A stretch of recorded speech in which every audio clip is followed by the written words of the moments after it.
ஆண்டிப்பட்டி கிராமத்துல பேராசை பிடிச்ச ஒரு பாட்டி இருந்தாங்க. அவங்க நிறைய பணங்களை சேர்த்து வச்சிருப்பாங்க. இருந்தாலுமே அந்த பாட்டிக்கு பேராசை போறதே கிடையாது.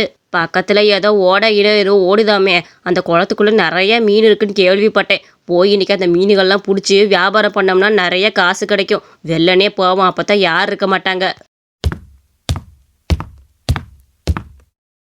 அடடா, இந்த ஓட தண்ணி தானே, பூரா அழுக்கு தண்ணி இங்கே தான் வந்து சேரும் போல. இதுக்குள்ள நிறைய மீன் வாழுது. பேசாமல் இந்த மீன்கள்லாம் பிடிச்சி போய் விற்றோம்னா கண்டிப்பாக நமக்கு நிறைய லாபம் கிடைக்கும். குறைஞ்ச விலையில விற்போம். அப்போதான் இவளுகெல்லாம் ஏமாந்துட்டு வந்து நம்மக்கிட்ட வாங்குவாளுங்க. அந்த பாட்டியும் அந்த குளத்துக்குள்ள இருக்க அழுக்கு மீன்கள் எல்லாத்தையும் பிடிச்சிக்கிட்டு இருந்தாங்க. ஆகா, சும்மா கை வச்சதுக்கே நெவ்வா பழத்தை பறிச்ச மாதிரி வேக வேகமா வருது. பரவாயில்ல, நிறைய மீன் கிடைச்சிருக்குது. அந்த பாட்டியும் நிறைய மீன்கள் பிடிச்ச சந்தோஷத்துல வீட்டுக்கு கிளம்புனாங்க. வாங்கம்மா வாங்க, வெறும் 1 கிலோ மீன் 40 ரூபாய் தான். வந்து எடுத்துட்டு போங்கம்மா. 1 கிலோ மீன் 40 ரூபாய் தான். வாங்க வாங்க. பாட்டிமா, என்ன 1 கிலோ மீன் 40 ரூபான்னு சொல்றீங்க? பரவாயில்லையே. ஆமா, 40 ரூபாய்க்கு மீன் போடுறீங்க. உங்களுக்கு எப்படி பாட்டிமா கட்டும்? இன்னும் கொஞ்சம் சேர்த்து கூட போட்டுக்க வேண்டியதானே. நாங்க பணத்தை கொடுத்துட்டு போறோம். இந்த வயசான காலத்துல உங்களுக்கு எதுக்கு கஷ்டம்? ஏமா, என்கிட்ட இல்லாத பணமா? என்கிட்ட எல்லாம் பணம் நிறைய சேர்த்து வச்சுட்டேன். இது உங்க நலனுக்காக விற்கிறதுமா, வேற ஒன்றும் கிடையாது. 40 ரூபா போட்டா நீங்களும் வாங்குறதுக்கு சுலபமா இருக்கும். பிள்ளைங்க எல்லாம் ஆசையா கேட்பாங்க. நல்லா பண்ணி கொடுத்துக்கலாம்ல வீட்டுல. ஏதோ மீனை ஃப்ரிட்ஜில் போட்டு வச்சிங்கன்னா 2 நாளைக்கு இதை எடுத்து போட்டு பொறிச்சு தின்னுக்குவீங்கல்ல. அதுக்காக தான் உங்களுக்கு நான் இந்த விலையில கொடுக்குறேன். பாட்டிமா, உங்க மனசு யாருக்கு வராது? இவ்வளோ நல்ல மனசு உங்களுக்கு. எங்களுக்காக நீங்க இவ்வளோ குறைச்சி விலைய போடுறீங்க. ரொம்ப ரொம்ப நன்றி பாட்டிமா. எனக்கு ஒரு 2 கிலோ கொடுங்க. எங்க குடும்பத்துக்கு அதுவே ஜாஸ்தி தான். இப்படி அங்க வந்த மக்கள் எல்லாரும் நிறைய மீன்களை வாங்கிட்டு போனாங்க. அந்த பாட்டியும் அந்த நாள்லயும் நிறைய லாபத்தை பார்த்தாங்க. மிச்சம் இருக்க மீனெல்லாம் மட்டும் அவங்க நைட்டுக்கு கடை போடலான்னு வச்சிருந்தாங்க. ஆகா, ஒரு நாள்ல இவ்வளவு வருமானமா? இதுதாண்டா எனக்கு வாழ்க்கையே. இப்படி தினமும் நம்ம சம்பாரிச்சோம்னா எவ்வளவு பணம் சம்பாதிக்கலாம். இந்த மிச்சம் இருக்க மீன்லாம் நைட்டு பொறிச்சு போட்டு வித்தோம்னா இந்த ஆம்பளையெல்லாம் இங்கிட்டு போவானுங்க. அப்ப கண்டிப்பா வாங்கி திம்பானுங்க. எப்பா, இந்த சாக்கடை மீன்ல இவ்வளவு லாபமானு இப்பதான் தோணுது. வாங்க வாங்க, பொரிச்ச மீன் எல்லாம் சூப்பரா இருக்குமா. 2 பீஸு வெறும் 30 ரூபாய் தான். வந்து வாங்கி சாப்பிடுங்க. வெறும் 2 பீஸு 30 ரூபாய் தாமா. வாங்க வாங்க. அட பாட்டிமா, 2 பீஸு வெறும் 30 ரூபாய் தானா? என் ஃப்ரெண்டு 2 பீஸு மீனே 60 ரூபாய் இல்லைன்னா 80 ரூபாய்க்கு கொடுப்பான். எவ்வளவோ பரவாயில்லையே. எப்படி பாட்டிமா இவ்வளோ கம்மி? எல்லாம் நீங்க நல்லா வயிற்றுக்கு சாப்பிடணும் தான்ப்பா. இங்க இருக்கவங்க எல்லாரும் ஏழைபாளையா இருக்கிறீங்க. உங்க வாங்குற அளவுக்கு காசு இருக்காதுன்னு நினைக்கிறேன். அதனால தான் இந்த ரேட்டுக்கு போட்டு விற்கிறேன். நல்லா வயிற்றுக்கு வாங்கி சாப்பிடுவீங்கல்ல, குழந்தை குட்டிக்குன்னு வாங்கிட்டு போய் கொடுங்க. அடடே பாட்டிமா, உங்களுக்கு எவ்வளவு நல்ல மனசு. எனக்கு ஒரு தட்டு மீன் கொடுக்குறீங்களா? அங்க வரவங்க எல்லாம் விலை கம்மியா இருக்குன்னு இந்த பாட்டிக்கிட்ட வாங்கி சாப்பிட ஆரம்பிச்சாங்க. டே மாணிக்கோ, சரியான ஆளா இருக்க. என் கடை மீனை விட்டுட்டு இந்த பாட்டிகிட்ட வந்து வாங்கி சாப்பிட்றியாக்கும்? இத்தனை நாள் என் கடையில் தானே வாங்கி சாப்பிட்ட. இன்னைக்கு என்னடா ஆச்சரியமா இந்த பாட்டி கடையில இருந்து வாங்கி சாப்பிட்ற? எவ்வளோ தைரியம் உனக்கு? அடே, உனக்கு விஷயம் தெரியாதா? இந்த பாட்டி 2 பீஸ் மீன் வெறும் 30 ரூபாய்க்கு கொடுக்குறாங்கடா. நீ 60 ரூபாய் 80 ரூபான்னு போட்டு விற்கிற. இந்த பாட்டி எவ்வளோ கம்மியாக விற்கிறாங்க. அப்போ யார்கிட்ட வாங்கி சாப்பிட தோணும் சொல்லு?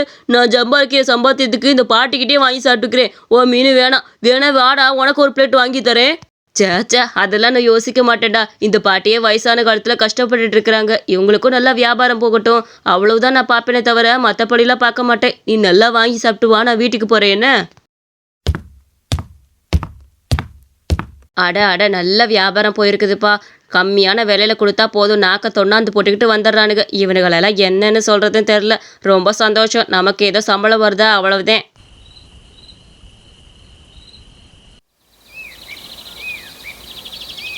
இன்னைக்கு எப்படியாச்சும் வெள்ளனே போய் மீன்கள் எல்லாம் பிடிச்சிட்டு வரணும். யாராவது கண்ணில் பட்டோம் அவ்வளவுதான். நம்ம கிட்ட ஒருத்தி கூட மீன் வாங்க மாட்டாளுங்க. சீக்கிரம் போவோம். அப்ப அங்க வந்த இன்னொரு மீன் கடைக்காரன் இந்த பாட்டி சாக்கடையில மீன் பிடிக்கிறத பார்த்துட்டான். அட கடவுளே, இந்த பாட்டி என்ன சாக்கடையில் இருக்க மீனை பிடிச்சிக்கிட்டு இருக்குது? நான் கூட நல்ல மீனை பிடிச்சி குறைஞ்ச விலையில விற்கிதுன்னு பார்த்தா இந்த பாட்டி என்ன இப்படி பண்ணுது? இந்த விஷயத்த சும்மாவே விடக்கூடாது. இங்க இருக்க மீன்கள் எல்லாம் பிடிச்சிட்டு போய் சாப்பிட்டா மனுஷங்க உடம்பு என்ன ஆகுறது? இதை உடனே எல்லாத்துக்கிட்டையும் சொல்லணும். அப்பனா தான் பார்த்து பத்திரமா இருப்பாங்க. இல்லைன்னா இந்த மீனை வாங்கி சாப்பிட்டு அவங்களுக்கு உடம்பு சரியில்லாம போயிடும்.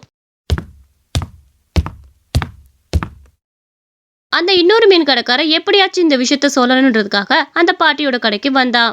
ஐயோ, தயவு செஞ்சு இந்த மீனை வாங்காதீங்க. இது பூரா நம்ம சாக்கடை குளம் இருக்குல்ல, அங்க பிடிச்சிட்டு வந்த மீன். இது தயவு செஞ்சு வாங்காதீங்க. ஏங்கனே மணியண்ணே, இது என்னன்னே நியாயம்? உங்க கடையில மீன் ஓடலைன்றதுக்காக இந்த பாட்டியோட கடையை கெடுக்க வந்திருக்கிறீங்களா? இதெல்லாம் நியாயமே இல்லாத வார்த்தை. இந்த பாட்டி எங்க இறங்கி இந்த வயசுல சாக்கடை குளத்துல மீனை பிடிக்க போகுது? அதுவே மார்க்கெட்ல வாங்குதுன்னு சொல்லி பிடிச்சு. அதுவும் இல்லாம அந்த பாட்டிட்ட இல்லாத காசா எவ்வளவு காசு சேர்த்து வச்சிருக்காங்க. இதுக்கு மேல அவங்க என்ன லாபத்தை நோக்கத்தை பார்க்க போறாங்க? இப்படி தேவையில்லாம மத்தவங்க மேல பழி சொல்றது ரொம்ப தப்புனே. தயவு செஞ்சு இப்படி சொல்றதை நிறுத்துங்க முத. ஏம்மா தயவு செஞ்சு சொல்றதை நம்புங்க. எனக்கு அந்த நோக்கம்லாம் கிடையாது. இந்த பாட்டியோட கடையை கெடுக்கணுன்ற நோக்கமே கிடையாது. இந்த பாட்டி காலையில குளத்துல இந்த மீனை வெள்ளனே வந்து பிடிச்சிட்டு இருந்ததை என் கண்ணார பார்த்தேன். அதனாலதான் சொல்லணும் வந்தேன். உங்களோட நல்லதுக்கு தானம்மா சொல்றேன். இதை போய் தப்பா நினைச்சிட்டு இருக்கிறீங்க. என்னே இப்படி சொல்றதை நிப்பாட்டிக்கங்க. இதோட உங்க பேச்சை நிப்பாட்டிடுங்க. தயவு செஞ்சு இந்த பாட்டியை பத்தி இனிமேல் குறை சொல்றதை நிப்பாட்டிடுங்க. அவ்வளவுதான். உங்க பேச்செல்லாம் நாங்க நம்புற மாதிரி இல்ல. இது எல்லாமே பொதுவா வர்றதானே. ஒருத்தவங்க பக்கத்துல கடை போட்டா இன்னொருத்தவங்களுக்கு பொறாமையா தானே இருக்கும். அந்த பொறாமை உங்களுக்கு வந்திருக்கு நாங்க நினைச்சுக்கிறோம். எங்களுக்கு ஒன்றும் பிரச்சனை இல்லைண்ணே. எல்லாமே மனுஷனோட இயல்பு தானே. ஏப்பா உன் கடையில் வேணா கஸ்டமர் வரலைன்னா என்கிட்ட சொல்லு. 4-5 கஸ்டமரை நான் அனுப்பி வைக்கிறேன். அதுக்காக இப்படி வந்து என் கடையை கெடுக்கணும்னு நினைப்பியா? மனசாட்சி இல்லையாப்பா உனக்கு? பேசாம போப்பா. என்னமோ போங்க. நான் சொல்றத சொல்லிட்டேன். இதுக்கு மேல உங்களோட இஷ்டம்மா. பாட்டி தயவு செஞ்சு கோவப்படாதீங்க. அவர் அப்படிதான் பார்த்துக்கோங்க. ஒரு கடை பக்கத்தில் வந்ததுமே அவருக்கு பொறாம வந்துருச்சு. நீங்கள் உங்கள் வியாபாரத்தை பாருங்க. எடி இந்தடி உனக்கு மீன் குழம்பு செஞ்சு கொண்டு வந்துருக்கிறேன். என் மகன் கடல்லேருந்து மீன் வாங்கிட்டு வந்தியா பார்த்துக்க.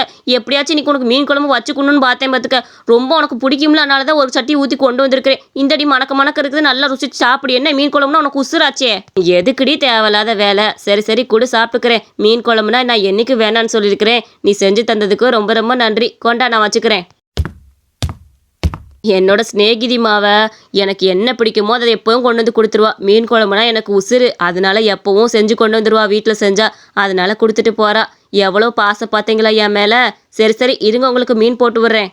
இப்படி ஒரு ஃப்ரெண்டு கிடைக்கலாம் கொடுத்து வச்சிருக்கணுமா? எங்களுக்கு எங்க அந்த பாக்கியம் கிடைக்கலையே. எனக்கு அந்த பாட்டி ரோட்டோரமா போய்கிட்டு இருந்தாங்க. பாட்டிமா வாங்க வீட்டோரமா வந்திருக்கிறீங்க. ஒரு வாய் சாப்பிட்டு போங்க பாட்டிமா. நான் ஆசையா மீன் குழம்பு செஞ்சு வச்சிருக்கிறேன் பார்த்துக்கோங்க. உங்களுக்கு மீன் குழம்புனா ரொம்ப பிடிக்கும்ல. வாங்க மீன் குழம்பு சாப்பிட்டுட்டு போங்க. நீங்க கொடுத்தீங்கல்ல மீன், அந்த மீன்ல தான் குழம்பாக்கி வச்சிருக்கேன். நல்லா மணக்க இருக்கு. வாங்கம்மா. ஐயோ இல்லைம்மா, எனக்கு மீன் குழம்பே பிடிக்காது பார்த்துக்க.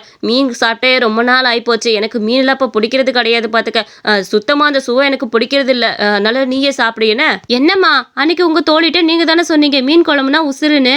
இப்ப என்ன இப்படி மாத்தி பேசுறீங்க? வந்து சாப்பிடுறீங்களா இல்லையா? இல்ல பொண்ணு, நான் இன்னொரு நாளைக்கு கண்டிப்பா நிச்சயமா வந்து சாப்பிட்றேன். இப்ப எனக்கு வேலை இருக்குமா, நான் கிளம்புறேன்னா என்னை கட்டாயப்படுத்தாத. அட என்ன இந்த பாட்டி மீன் குழம்பு அன்னைக்கு பிடிக்கும்னு சொன்னாங்க, இன்னைக்கு பிடிக்கலன்னு சொல்றாங்க. இவங்க சொல்றத பார்த்தாலே சந்தேகமா இருக்கு. ஒருவேளை அவர் சொன்னது உண்மையா இருக்குமோ? இவங்க உண்மையாலேனா என்கிட்ட மீன் குழம்பு வாங்கி சாப்பிட்டுருக்கலாமே. இந்த பாட்டி கூச்சப்படுறத பார்த்தா எனக்கு என்னமோ சந்தேகமா இருக்குது. எதுக்கும் அந்த சாக்கடை குளத்து பக்கத்துல காலையில வெள்ளனே போய் பார்க்கணும். காலையில வழக்கம் போல அந்த பாட்டி அந்த குளத்துக்கு கிளம்பினாங்க. அங்க அந்த பாட்டிக்கு முன்னாடி அவ ரொம்ப நேரம் காத்துக்கிட்டு இருந்தா. என்ன இன்னும் காணோம், எப்போ வருவாங்கன்னு தெரியலையே.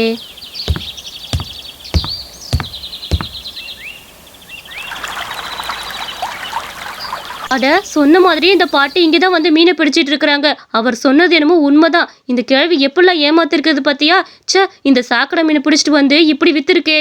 நான் குழந்தைகளுக்குலாம் கொடுத்துட்டு சே என்னைக்கு வச்சுக்கிறேன் உனக்கு. வாங்கம்மா, இன்னைக்கும் ஃப்ரெஷ்ஷான மீன் நடுக்கடல்லேருந்து பிடிச்சது பார்த்துக்கோங்க. அதனால நல்லா சுவையாக இருக்கும். எல்லாம் வாங்கிட்டு போங்க. நடுக்கடல்னு சொல்லாதீங்க பாட்டிமா, நடு சாக்கடைன்னு வேணா சொல்லுங்க. எல்லா கழிவும் அங்கே தானே போகுது, அதனால அதை அப்படியே சொல்லிக்கலாம். ஏன் பாட்டிமா, உங்களை நம்பி தானே இந்த மீன்லாம் வாங்கணும். உங்களுக்கு கொஞ்சம் கூட மனசாட்சி இல்லை? இந்த மீனெல்லாம் எங்கே பிடிச்சிங்கன்னா இன்னைக்கு காலையில் பார்த்துட்டு தான் வந்தேன். அந்த சாக்கடை குளத்தை வந்து பிடிச்சி எடுத்து தரீங்க. இதுதான் குழந்தைகளும் சாப்பிட்றாங்க. எதுக்குமா அப்படிலாம் பண்ணீங்க? நான் அப்படி சாக்கடை குளத்துலலாம் பிடிக்கலம்மா. என்னை நம்புங்க, அப்படிலாம் கிடையாது. உங்களை நம்பினதெல்லாம் போதும். என் கண்ணார பார்த்துட்டேன்னு சொல்லியும் இதுக்கு மேலேயும் போய் சொல்றீங்க. உங்களுக்குலாம் மனசாட்சியே இருக்காது. இந்த உமா கடையில் இனிமேல் வாங்காத. வாமா முத.